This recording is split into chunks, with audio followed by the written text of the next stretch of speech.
Good morning, students. This is Social Miss, Social Jayanti Miss. Last கிளாஸில் பார்த்தோம்னா நம்ம India's foreign policy பார்த்தோம். அந்த இந்தியாஸ் ஃபாரின் பாலிசினா என்ன அண்ட் அதனுடைய மெயின் அப்ஜெக்டிவ்ஸ் என்ன, பஞ்சஷீல்னா என்ன, and then determinant factors foreign பாலிசியோட தீர்மானிக்கிற காரணிகள் என்னென்னு பார்த்தோம். அண்ட் தென் நாம் பார்த்தோம், நான் அலைன் மூமெண்ட். இன்றைக்கி நாம் பார்க்க போகிறது பார்த்தோம்னா நியூ டெவலப்மெண்ட்ஸ், அதாவது புதிய மாற்றங்கள். எப்போது? இந்த 1990s அண்ட் 20th சென்ச்சுரியில். During the 1990s, along with the fall of the Soviet Union, a new global economic order, that is liberalization, privatization and globalization, emerged with the support of the Western powers. அதாவது 20ஆம் நூற்றாண்டில் 1990களில் பார்த்திங்க அப்படின்னா நடந்த மாற்றங்கள் என்னென்னா, 1990களில் Soviet union பார்த்திங்கன்னா அது மேற்கத்திய நாடுகளோட ஆதரவோட ஒரு புதிய உலகளாவிய பொருளாதார கொள்கையை கொண்டு வந்துச்சு. And then unipolar world, along with the emerging new economic order, compelled the nations including India to revise their foreign and economic policies. அதாவது புதிய பொருளாதார ஒழுங்கு, அதாவது ஒரு துருவ உலகம், தட் மீன்ஸ் USA, அதான் சென்ட்ரிக்காக இருந்துச்சு. இந்தியா உள்ளிட்ட நாடுகள் தங்களோட வெளியுறவு மற்றும் பொருளாதார கொள்கைகளை மாற்றி அமைக்க சொல்லி ரொம்ப ஃபோர்ஸ் பண்ணுச்சு USA சென்ட்ரிக் வச்சு. And then India entered into pacts with the Global Economic Forum and entered into the bilateral, trilateral, multilateral agreements. அதாவது பார்த்திங்கன்னா இந்தியா உலக பொருளாதார மன்றத்தோட ஒரு ஒப்பந்தத்தில் சேர்ந்ததோட இருதரப்பு, முத்தரப்பு, பலதரப்பு அப்படிங்கிற ஒப்பந்தங்களையும் join பண்ணிக்கிச்சு. The nuclear experiments resulted in intimidatory reactions from the Western world. This shifts in India's policy manifested in various ways, such as, அதாவது இந்தியாவோட அணு ஆயுத சோதனைகள்லாம் மேற்கத்திய நாடுகள்லேருந்து அச்சுறுத்துகிற வகையில் எதிர்விளைவுகளை ஏற்படுத்துச்சு. சரியா? இதனால் இந்திய பொருளாதார கொள்கையில் பார்த்திங்கன்னா வெளியுறவு கொள்கையில் பல வகையில் மாற்றங்கள் வந்துச்சு. அந்த சேஞ்சஸ் என்ன அப்படின்னா, first one, better relations with China, the look east policy. அதாவது என்னென்னா சீனாவுடனான நட்புறவு, அதாவது கிழக்கு நோக்கி போன கொள்கை. அண்ட் தென் செகண்ட் பார்த்திங்கன்னா the second nuclear test at Pokhran in Rajasthan, அதாவது பொக்ரானில் நடைபெற்ற இரண்டாவது அணு சோதனை. Third, defence procurement relationship with Israel, இஸ்ரேலிடமிருந்து பாதுகாப்பு தளவாடங்களை கொள்முதல் செய்தலுக்கான உறவு. Energy diplomacy with Arab countries and Iran, அரபு நாடுகள் மற்றும் ஈரானுடன் எரிசக்தி ஆற்றல் இருக்குல்ல, அது அந்த வள தூதரக உறவு முறை வச்சுக்கிறது. Then fifth, agreeing to US nuclear missile defense program and அதாவது அமெரிக்காவில் அணு ஏவுகணை பாதுகாப்பு திட்டத்தை ஏற்றுக்கொள்கிறது, அவங்களோட பாதுகாப்பு திட்டத்தை ஏற்றுக்கொள்கிறது. அண்ட் லாஸ்ட்டாக India's vote against Iran at the international atomic energy agency, அதாவது சர்வதேச அணுசக்தி நிறுவனத்தில் ஈரானுக்கு எதிராக இந்தியாவில் வாக்களிப்பு நடைபெற்றுச்சு அப்படிங்கிறது தான் இங்கே சொல்லியிருக்காங்க. நெக்ஸ்ட் நம்ம பார்க்க போகிறது India in the ரீசர்ஜென்ட் 21st century. அதாவது the structure of the international system has changed. The foremost task of India's foreign policy is to enable the domestic transformation of India. By this, we mean making possible the transformation of India's economy and society while promoting our values of pluralism.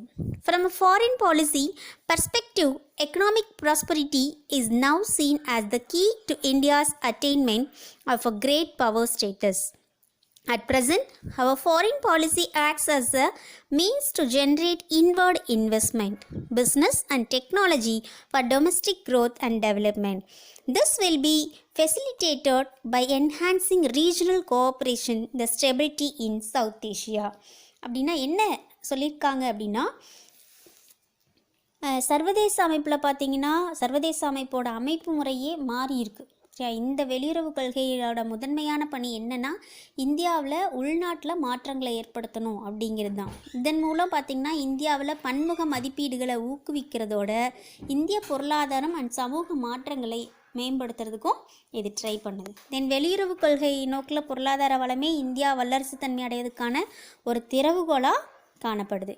இப்போ பார்த்தோம்னா இப்போ நமது வெளியுறவு கொள்கை அப்படிங்கிறது பார்த்திங்கன்னா உள்நாட்டு வளர்ச்சி மற்றும் மேம்பாட்டிற்கான உள் முதலீட்டை அதிகரிக்கிறதுக்கும் வணிகம், தொழில்நுட்பம் இதில் எல்லாத்தையும் உருவாக்குறதுக்கு உண்டான வழிமுறையாக செயல்படுகிறது. தென்னாசியாவில் பிராந்திய ஒத்துழைப்பு மற்றும் நிலைத்தன்மைகளை ஏற்படுத்துவதன் மூலமாக இது எளிதாக்கப்படும் அப்படின்னு சொல்கிறாங்க. தென் India has adjusted to meet the needs of intensified economic engagement with the world, which is designed to meet the needs of an increased inflow of capital, technology, ideas and innovations for our development and our to re-emergence as one of the world's leading economies. அதாவது உலகில் பார்த்திங்கன்னா தீவிரமான பொருளாதார நடவடிக்கைகளுக்காக India தன்னோட கொள்கைகளை சரி செஞ்சுருக்கு இப்போ வரைக்கும். இது நம்மளோட மூலதனங்களுக்கான உள் முதலீட்டை அதிகரிக்கிறதுக்கு, தொழில்நுட்ப யோசனைக்கு, வளர்ச்சிக்கான கருத்துக்களுக்கு அண்ட் புதிய கண்டுபிடிப்புகளுக்கு, இது எல்லாத்துக்குமே உலகின் முன்னணி பொருளாதாரங்களில் ஒன்றாக மறுவெளிச்சி அடைகிறது. இதுக்கு எல்லாத்துக்குமே ஏற்ற மாதிரி தான் இந்த ஃபாரின் பாலிசியை ஸ்ட்ரக்சர் பண்ணியிருக்காங்க, வடிவமைச்சிருக்காங்க. The consistent high economic growth in this period has not only helped employ a large number of our citizens but has also led to increased engagement of India with the outside world. இந்த காலகட்டத்தில் ஏற்பட்ட இந்த நிலையான அதிக பொருளாதார வளர்ச்சி அப்படிங்கிறது நாட்டு மக்களை மேம்படுத்துவதற்கு உதவியதோடு மட்டுமல்லாமல் இந்தியா வெளி உலக தொடர்பில் அதிக அளவில் ஈடுபடுறதுக்கும் இது வழிவகுத்துச்சு. India engages with the current global subjects and actuates its international policies in order to gain a prominent place and magis its presence felt in a global scale. அதாவது இந்தியா தற்போது உலகளாவிய விவகாரங்களில் ஈடுபட்டு தனது சர்வதேச கொள்கைகளோட முக்கிய இடத்தை பெறதுக்கு ட்ரை பண்ணுது. அது மட்டும் இல்லாமல் உலக அளவில் தன்னோட இருப்பை எந்த அளவுக்கு இருக்கும் அப்படிங்கிறத உணரச் செய்து. It has joined new global groups like the group of G20, India, Brazil, South Africa and Brazil, Russia, India, China, South Africa, which gives more scopes for India to play a larger role in global affairs. அதாவது India பார்த்திங்கன்னா G20, IBSA, BRICS இப்படிங்கிற புதிய உலக குழுக்களில் இணைந்துள்ளது.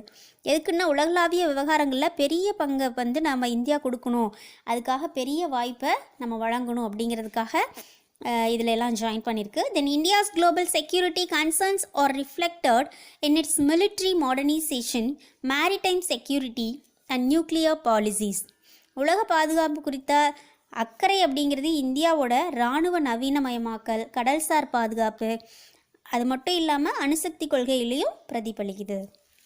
India has emerged as a major voice in global decision making and management and as a bridge and balancing power in the emerging global strategic architecture. India பார்த்திங்கன்னா உலகளவில் முடிவெடுக்கும்போது அது மட்டும் இல்லாமல் நிர்வாகத்தில் ஒரு முக்கியமான குரலாகவும் வளர்ந்து வர உலகளாவிய கட்டமைப்பில் ஒரு பாலமாகவும் சமநிலைப்படுத்தும் ஒரு மிகப்பெரிய சக்தியாகவும் உருவெடுத்துள்ளது. இந்தியா பார்த்திங்கன்னா உலகளவில் முடிவெடுக்கிற நிர்வாகத்தில் ஒரு முக்கிய குரலாக, அது மட்டும் இல்லாமல் உலகத்தில் வளர்ந்து வர நாடுகள் எல்லாத்தோட கட்டமைப்பிலையும் ஒரு பாலமாகவும் அது எல்லாத்தையும் சமநிலைப்படுத்துறதுக்கு உண்டான ஒரு மிகப்பெரிய சக்தியாகவும் இந்தியா விளங்குது அப்படின்னு சொல்கிறாங்க. The response of our policy makers at an economic, political and strategic level have enabled India to emerge as a potential great power, though it faces enormous developmental changes. India பார்த்திங்கன்னா மிகப்பெரிய பொருளாதார சவால்களை எதிர்கொண்டாலும் பொருளாதாரம், அரசியல், அது மட்டும் இல்லாமல் போர்த்திறன் சார்ந்த துறைகள், கொள்கை விரும்பாளர்களின் முடிவுகள் இந்தியாவை வலிமை வாய்ந்த சக்தியாக உருக்கொள்ள செய்து. These challenges include sustaining the economic growth rate, ensuring energy and security, non-military issues like climate change, energy security, competition for scarce resources, food and water securing, pandemic and migration. அதாவது இத்தகைய சவால்களை பொருளாதார வளர்ச்சியை நீட்டிக்க செய்தல், வளம் மற்றும் பாதுகாப்பை உறுதிப்படுத்துதல், இதில் மட்டும் இல்லாமல் இராணுவத்தன்மை அல்லாத பிரச்சனைகளுக்கான காலநிலை மாற்றம், எரிசக்தி ஆற்றல் பாதுகாப்பு, அரிதான வளங்களுக்கு உண்டான போட்டி, உணவு மற்றும் நீர் பாதுகாப்பு, தொற்று நோய்கள் மற்றும் இடம்பெயர்தல் போன்ற இந்த விவகாரங்கள் எல்லாம் மிகப்பெரிய வளர்ச்சி மாற்றங்களை இந்தியா அடைந்துள்ளது. Though numerous and formidable, these challenges are not beyond the reach of India's policy establishment. இந்த சவால்கள் பார்த்திங்கன்னா எண்ணிக்கையில் இல்லாமல் எண்ணிக்கையற்றதாகவும் கடினமானதாகவும் இருந்த போதிலும் அதை இந்தியாவின் கொள்கை அமைப்புகளுக்கு எட்டாதவே அல்ல. எல்லாத்தையுமே இந்தியா ரீச் பண்ணுது. அண்ட் தென் நெக்ஸ்ட் நம்ம பார்க்க போகிறது பார்த்தோம்னா basic concepts of India's foreign policy. Basic concepts of India's foreign policy, அதாவது இந்திய வெளியுறவு கொள்கையில் அடிப்படை கருத்துக்கள் என்ன அப்படின்னா, first preservation of national interest, அதாவது தேசிய நலனை பாதுகாத்தல் அப்படிங்கிறது. Then achievement of world peace, உலக அமைதியை எய்துதல், அச்சீவ் பண்ணுறது அப்படின்னு. தென் டிஸ்ஆர்மமெண்ட், ஆயுத குறைப்பு. Fostering cordial relationship with other countries, அதாவது பிற நாடுகளோட நல்லுறவை வளர்த்துக்கணும் அப்படிங்கிறது. Solving conflicts by peaceful means, அதாவது அமைதியான வழிகளில் பிரச்சனைகளை தீர்த்துக்கிறது. Independence of thought and action as per the principle of NAM, அதாவது அணிசேரா கொள்கையின்படி சுதந்திரமான சிந்தனை அண்ட் செயல்பாடு படி நடந்துக்கிறது. And then equality in conducting international relations, சர்வதேச விவகாரங்களில் சமத்துவமாக இருக்கிறது. Then anti colonialism, anti imperialism, anti racism, அதாவது காலனி ஆதிக்கம், ஏகாதிபத்தியம், இன பாகுபாடு, இதுக்கு எதிரான நிலைப்பாடாக இருக்கணும் அப்படிங்கிறது தான் basic concepts of India's foreign policy. Next நம்ம பார்க்க போகிறது பாலிசி ஆஃப் டிஸ்ஆர்மமெண்ட். டிஸ்ஆர்மமெண்ட் அப்படின்னா நான் ஏற்கனவே சொன்ன மாதிரி என்னது, படை வலிமை குறைப்பு கொள்கை. பாலிசினா கொள்கை. டிஸ்ஆர்மமெண்ட் அப்படின்னா என்ன அப்படின்னா ஆயுத குறைப்பு அப்படின்னு அர்த்தம். பேசிக் கான்செப்ட்ஸ்லேயே நம்ம பார்த்துருப்போம்.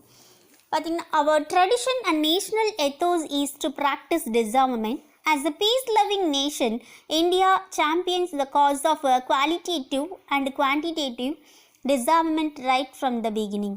Since independence, global non-proliferation has been a dominant theme of India's nuclear policy. So, India supported UN disarmament program, Indian nuclear program in 1974 and 1998 is only done for strategic purposes. அதாவது என்ன சொல்கிறாங்கன்னா, நமது மரபு அண்ட் தேசிய நெறிமுறைகள் இது எல்லாமே படை வலிமை குறைப்ப நடைமுறைப்படுத்துவதற்காக தான் இருக்குது. அண்ட் அமைதியை விரும்பும் நாடான இந்தியா தொடக்கத்திலிருந்தே பார்த்திங்கன்னா கருத்து அண்ட் எண்ணிக்கை அடிப்படையில் படை வலிமை குறைப்பு காரணங்களுக்காக போராடி வருது. ஸோ சுதந்திரம் அடைஞ்சதுலேருந்து பார்த்திங்கன்னா உலகளவில் ஆயுத பெருக்க தடை இந்தியாவின் அணுக்கொள்கையில் மேலோங்கிய ஒரு கருத்தாகவே இருந்து வருது. இதனால் யூஎனில் பார்த்திங்கன்னா படை வலிமை குறைப்பு திட்டங்களுக்கு இந்தியா பார்த்திங்கன்னா சப்போர்ட் பண்ணிச்சு. 1974 அண்ட் 1998 அணு சோதனைகள் போர்த்திறமை சார்ந்த நடவடிக்கைகளுக்காக செய்யப்பட்டுச்சு. Then the two themes of India's nuclear doctrine are no first use, credible minimum deterrence. அதாவது இந்தியாவோட அணு கொள்கைகளில் 2 மைய கருத்துக்கள் என்ன அப்படின்னா, ஃபஸ்ட்டு முதலில் பயன்படுத்துவதில்லை அப்படிங்கிறது தான். என்ன அணு ஆயுதங்கள் இருந்தாலும் ஃபஸ்ட்டு நாம் யூஸ் பண்ணுறது இல்லை. செகண்டு, குறைந்தபட்ச நம்பகமான தற்காப்பு திறன். சரியா, நம்பகமான தற்காப்பு திறன்னா second. It has decided not to use nuclear power for offensive purposes and would never use against any non-nuclear state. அதாவது அணு ஆயுதத்தை போர் தாக்குதலுக்கு பயன்படுத்துவது இல்லை அப்படிங்கிறது மட்டும் இல்லாமல் அணு ஆயுதமற்ற எந்த ஒரு நாட்டிற்கு எதிராகவும் பயன்படுத்துவதில்லை அப்படிங்கிறத இந்தியா ரொம்ப தீர்மானமாக இருந்துச்சு. Indo-US civilian nuclear deal marks a significant progress in Indian foreign policy. இந்திய அமெரிக்க அணுசக்தி ஒப்பந்தம் பார்த்திங்கன்னா இந்திய வெளியுறவு கொள்கையில் ஒரு குறிப்பிடத்தக்க முன்னேற்றமே அப்படின்னும் நம்ம சொல்லலாம். தென் நம்ம அடுத்தது முக்கியமாக பார்க்க போகிறது என்ன அப்படின்னா சார்க், SAARC. அதுக்கு எக்ஸ்பான்ஷன் பார்த்திங்கன்னா south Asian association for regional cooperation, அதாவது தெற்காசிய நாடுகளோட பிராந்திய கூட்டமைப்பு. பிராந்திய அப்படின்னா நாடுகளின் அப்படின்னு அர்த்தம். SAARC is an economic and geopolitical organization of 8 countries that are primarily located in South Asia. SAARC நாடுகளோட கூட்டமைப்பு அப்படிங்கிறது தெற்காசியாவில் அமைந்துள்ள 8 நாடுகளோட ஒரு பொருளாதார அண்ட் புவிசார் அரசியல் அமைப்பாகும். The SAARC policies aim to promote welfare economics, collective self-reliance among the countries of South Asia and to accelerate socio-cultural development in the region. SAARC நாடுகளோட கொள்கை நோக்கங்கிறது பார்த்திங்கன்னா நலம்சார் பொருளாதாரத்தை ஊக்குவிக்கிறது, தென் தெற்காசிய நாடுகளிடையே கூட்டு தன்னிறைவு அண்டு இந்த பகுதிகளில் சமூக பண்பாடு மேம்பாட்டை விரைவுபடுத்துறது, இது எல்லாம் தான் சார்க் நாடுகளோட கொள்கை நோக்கம். SAARC disaster management centre was set up at New Delhi. SAARC அமைப்போட பேரிடர் மேலாண்மை மையம் பார்த்திங்கன்னா நியூ டெல்லியில் இருக்குது. The centre is a sleek body of professionals working on various dimensions of disaster risk reduction and management in South Asia. அதாவது இம்மையம் பார்த்தீங்க அப்படின்னா நியூ டெல்லியில் இருக்கக்கூடிய இந்த டிசாஸ்டர் மேனேஜ்மெண்ட் அப்படிங்கிற இந்த மையம் தெற்காசியாவிலோட பேரிடர் குறைப்பு மற்றும் மேலாண்மைக்கான வல்லுநர்களை கொண்ட அமைப்பாக இது இருக்குது. SARC satellite is a proposed communication metrology satellite by Indian Space Research Organization for the SARC region. அதாவது இஸ்ரோ அமைப்பு பார்த்திங்கன்னா சார்க் பிராந்தியத்துக்கான செய்தி தொடர்பு மற்றும் வானிலை ஆய்வுக்காக சார்க் செயற்கைக்கோளை செலுத்த உள்ளது. இப்போது இந்த member countries of the SAARC பார்த்திங்கன்னா ஆப்கானிஸ்தான், பங்களாதேஷ், பூட்டான், இந்தியா, நேபாள், மால்தீவ்ஸ், பாகிஸ்தான் அண்ட் ஸ்ரீலங்கா. சரியாம்மா, ஷார்ட் ஆன்சரில் இது கண்டிப்பாக வரும். இந்த மெம்பர் கண்ட்ரிஸ் ஆஃப் சார்க் பார்த்திங்கன்னா ஆப்கானிஸ்தான், பங்களாதேஷ், பூட்டான், இந்தியா, நேபாள், மால்தீவ்ஸ், பாகிஸ்தான் அண்ட் ஸ்ரீலங்கா. இது எல்லாமே பார்த்திங்கன்னா சார்க்கோட உறுப்பு நாடுகள். தென் நெக்ஸ்ட் நம்ம பார்க்க போகிறது contemporary context, change and continuity in India's foreign policy. இந்தியாவோட வெளியுறவு கொள்கையில் தற்கால சூழல் மாற்றம் மற்றும் தொடர்ச்சி. ஃபஸ்ட் ஒன்று priority and integrated neighborhood first policy. அதாவது என்ன அப்படின்னு சொல்கிறாங்கன்னா, India's foreign policy has always regarded the concept of neighborhood as one of the widening concentric circles around the central axis of historical and cultural commodities. India gives political and diplomatic priority to her immediate neighbors and the Indian Ocean island states such as Maldives. This centrality of neighbors in India's foreign policy stems from the clear understanding that a peaceful periphery is essential for India to achieve her multifarious developmental goals. India provides neighbors with support as needed in the form of resources, equipment and training. Greater connectivity and integration is provided so as to improve the free flow of goods, people, energy, capital and information. அதாவது பார்த்திங்கன்னா priority and integrated neighbourhood, that means neighbourhood first policy.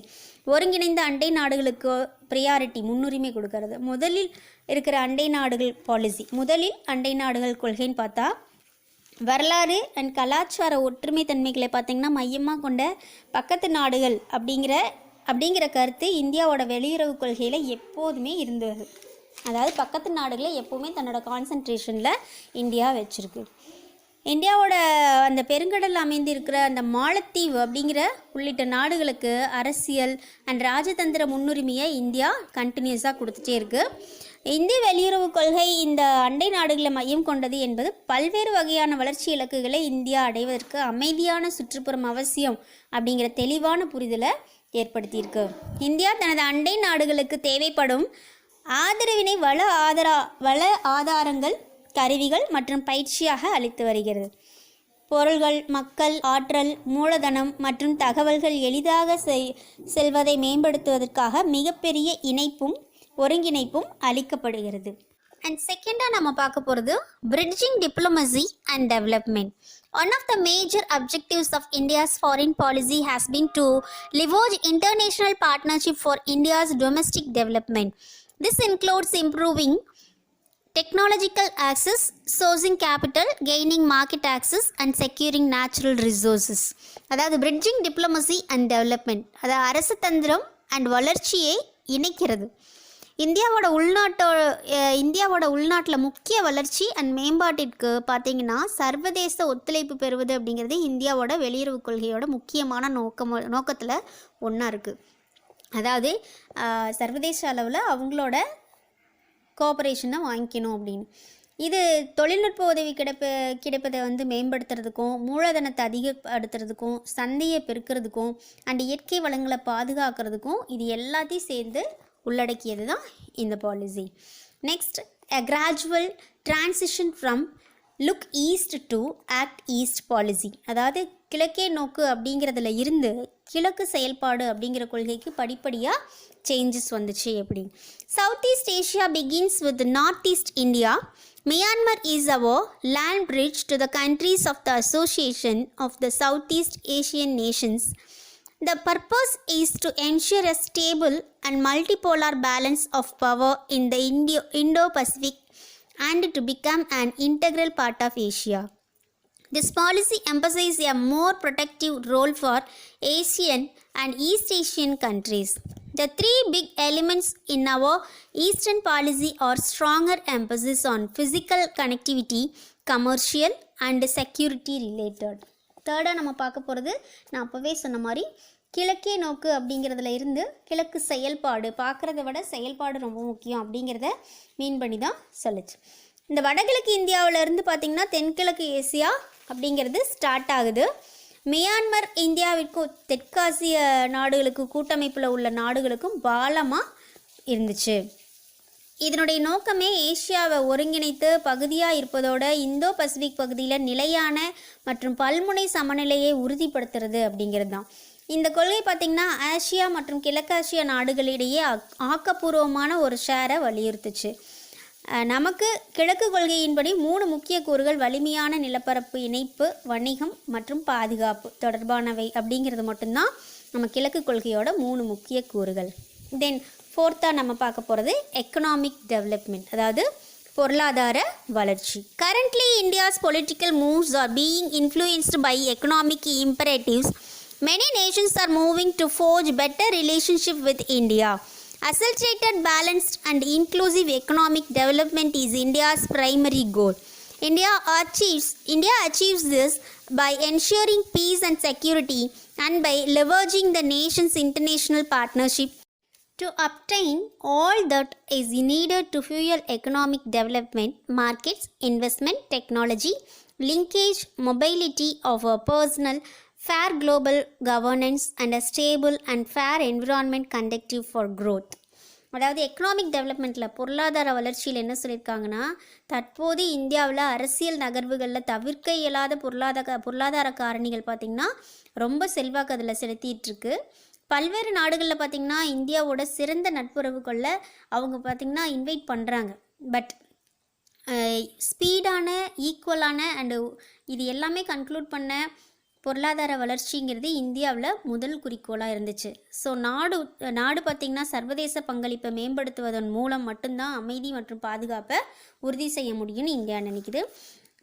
இதை அடையிறதுக்கு தேவையான பொருளாதார வளர்ச்சி, சந்தை, மூலதனம், தொழில்நுட்பம், மரபிணைப்பு, பணியாளர் திறன், நியாயமான உலகளாவிய நிர்வாகம் அண்ட் ஒரு நிலையான நியாயமான வளர்ச்சிக்கு உகந்த சூழல், இது எல்லாமே தேவையாக இருந்துச்சு.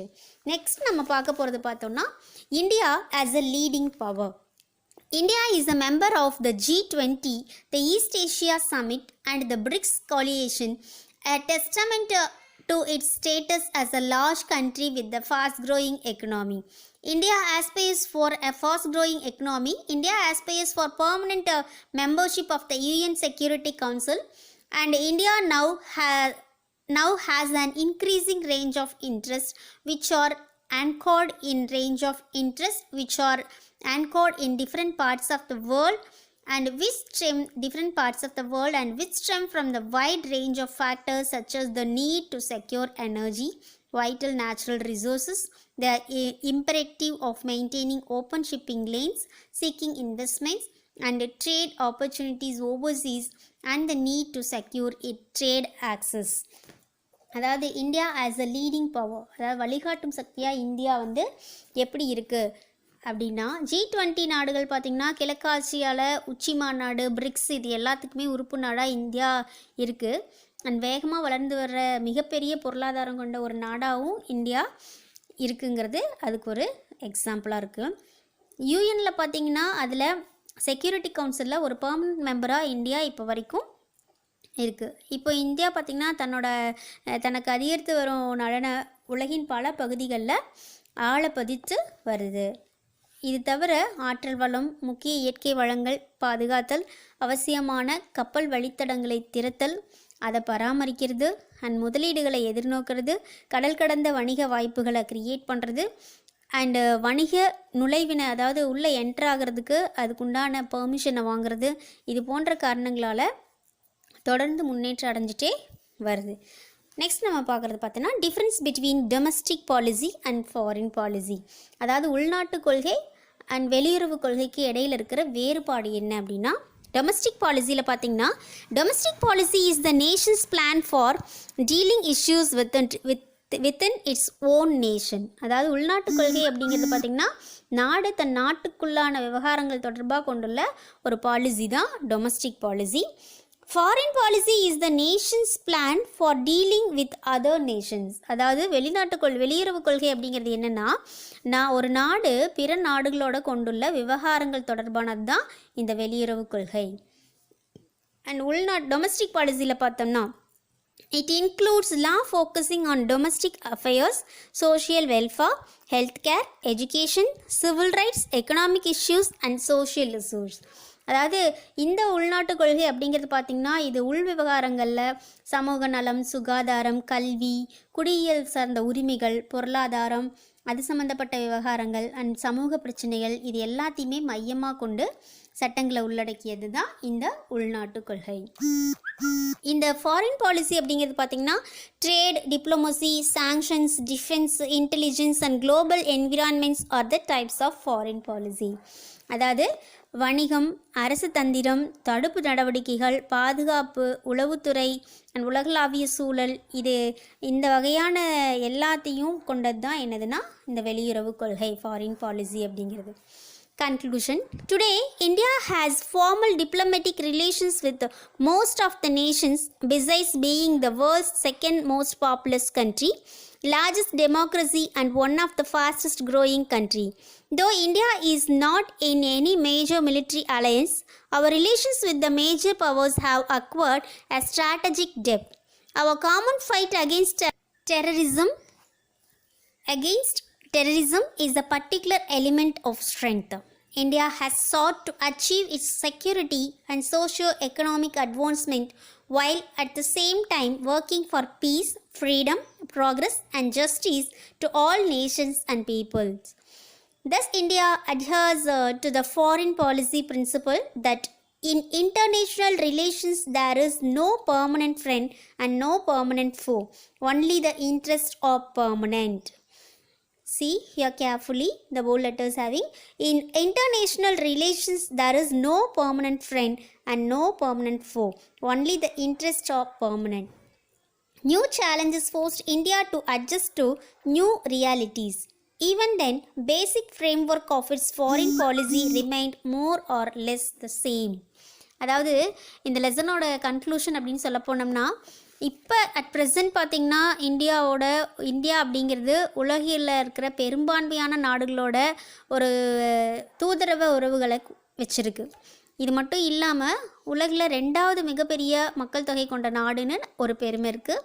மிகப்பெரிய மக்களாட்சி நாடு அப்படிங்கிற பெருமையும் இருக்குது. அண்ட் வேகமாக வளர்ந்து வந்துட்டுருக்கிற நாடுகளில் ஒரு நாடு அப்படிங்கிறதாவும் இருக்குது. இந்தியா பார்த்திங்கன்னா எந்த ஒரு மிகப்பெரிய இராணுவ கூட்டணியிலும் இல்லைனாலும் பெரிய நாடுகளோட போர்த்திறன் சார்ந்த ஒரு ஆழமான உறவை இது வச்சிருக்கு. தீவிரவாதத்திற்கு எதிரான நமது பொதுவான போராட்டம் அப்படிங்கிறது இந்தியாவோட குறிப்பிடத்தக்க ஒரு பலம். இந்தியா பார்த்திங்கன்னா தனது பாதுகாப்பு மற்றும் சமூக பொருளாதார முன்னேற்றங்கள் அடைய எதிர்பார்க்குற அதே வேளையில் அனைத்து நாட்டு மக்களுக்கும் அமைதி, சுதந்திரம், முன்னேற்றம் மற்றும் நீதி ஆகியவற்றையும் வேண்டுது. பார்த்திங்கன்னா இவ்வாறு தான் சர்வதேச விவகாரங்களில் நிரந்தர நண்பனும் இல்லை, நிரந்தர பகைவனும் இல்லை, நலன்கள் மட்டுமே நிரந்தரமானவை. அந்த போல்டாக கொடுத்துருக்காங்களமோ அதுக்கு தான் மீனிங் இது. அதாவது சர்வதேச லெவலில் நடக்கிற விவகாரங்களில் நிரந்தர நண்பனும் இல்லை, நிரந்தர பகைவனும் இல்லை, நலன்கள் மட்டும்தான் நிரந்தரமானது அப்படிங்கிறது தான் இந்த வெளியுறவு கொள்கையில் இந்தியா பின்பற்றுறது. இந்த புதிய வகை சவால்கள் பார்த்திங்கன்னா புதிய உண்மைகளுக்கேற்ப அமைத்துக்கொள்ள வலியுறுத்துகிறது. அப்போதும் கூட அது பார்த்திங்கன்னா வெளியுறவு கொள்கையோட அடிப்படை கட்டமைப்பை மாற்றாமல் அப்படியே வச்சுருக்கு அப்படின்னு தான் சொல்லலாம். ஸோ இந்தியா பார்த்திங்க அப்படின்னா இந்தியாஸ் ஃபாரின் பாலிசி பார்த்திங்கன்னா உலக அளவில் பேசக்கூடிய ஒரு கொள்கையாக இருக்குது.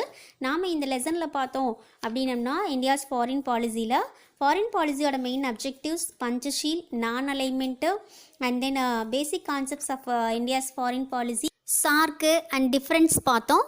This lesson is over. Thank you students.